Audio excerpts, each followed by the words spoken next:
Hey friends, Ari here. I hope you're doing well. Today I wanted to share with you my thoughts on what makes Metallica's Enter Sandman an impactful song. When I say impactful, what I mean is when the music hits us somewhere deep inside and becomes something much more than just an entertainment to be something meaningful.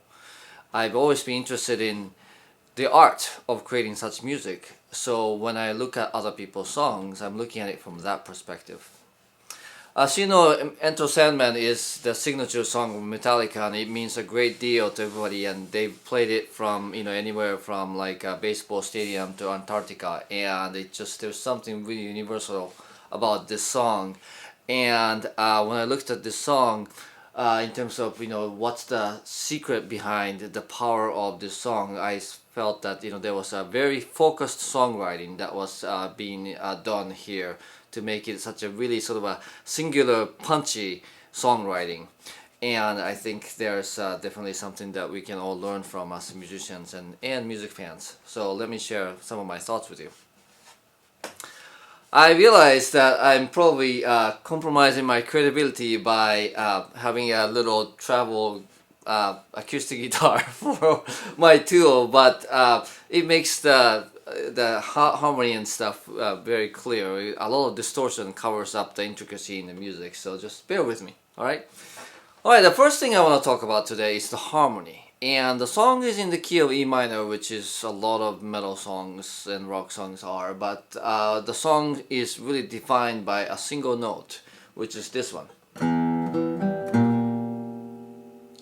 That's a B flat in the key of E minor.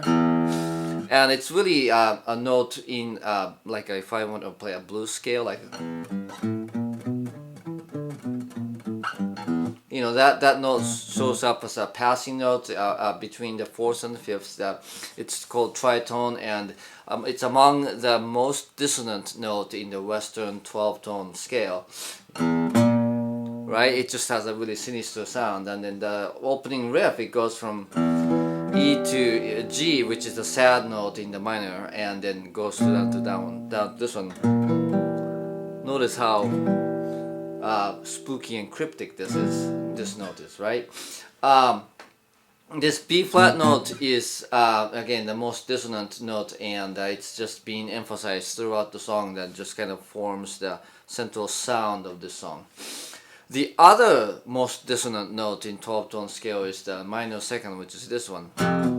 F to E, right? But then the band wisely does not emphasize that one as much and let this note define the harmony of the song, which I think is a good move, because if you have too many dissonance in there, the dissonance all of a sudden becomes familiar and have really just loses its punch in a way. So I think it was just really great that the band sort of centered the whole thing around sort of a really single harmony, which is E minor with this note.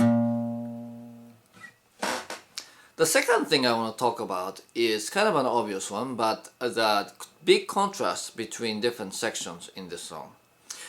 In rock music, it's always a good idea to create a big dramatic difference between different sections of the song, whether it's from verse to chorus or chorus to bridge, because the drama of the song is what keeps the listener listening and interested even after repeated listens.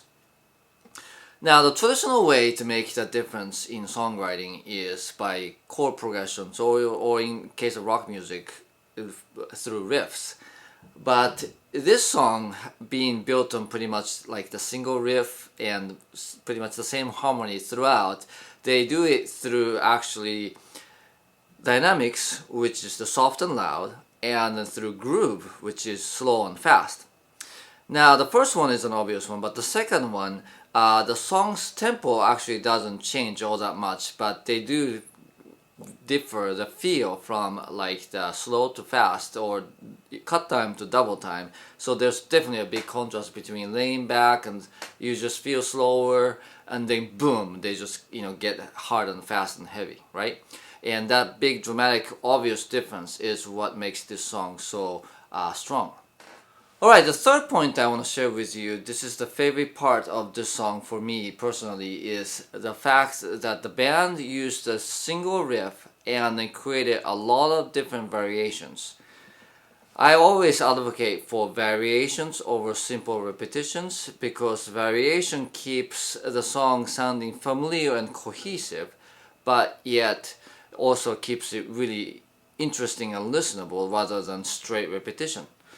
So in this song's case, I don't know which riff got written first, but I would argue that this main riff is the sort of central riff, right?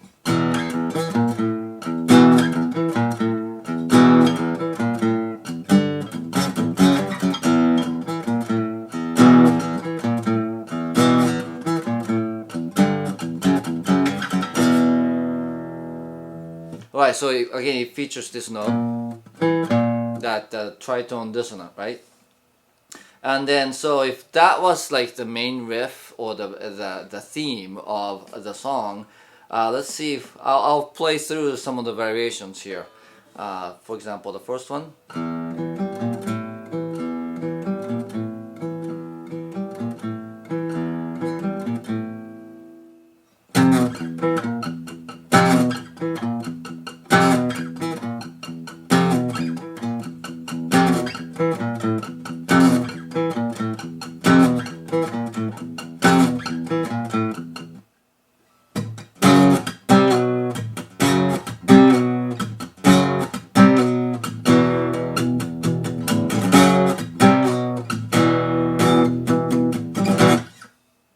Even when the song changes key to F sharp, the band actually, this one I can't even call it a variation because it's the same riff, right?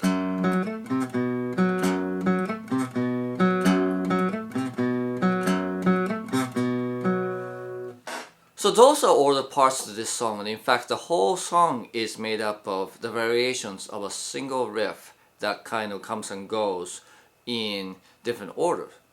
And this results in this song becoming so memorable because you're hearing basically a single idea being presented with different twists and turns. And it sounds very cohesive, it sounds very focused, and it is very memorable. Okay, that's all I have for you today. Thanks again for watching. If you enjoyed this video, please like, share, or subscribe. And if you want to take even a step further, please listen to my original music or become my patron. Thanks again. I'll see you next time.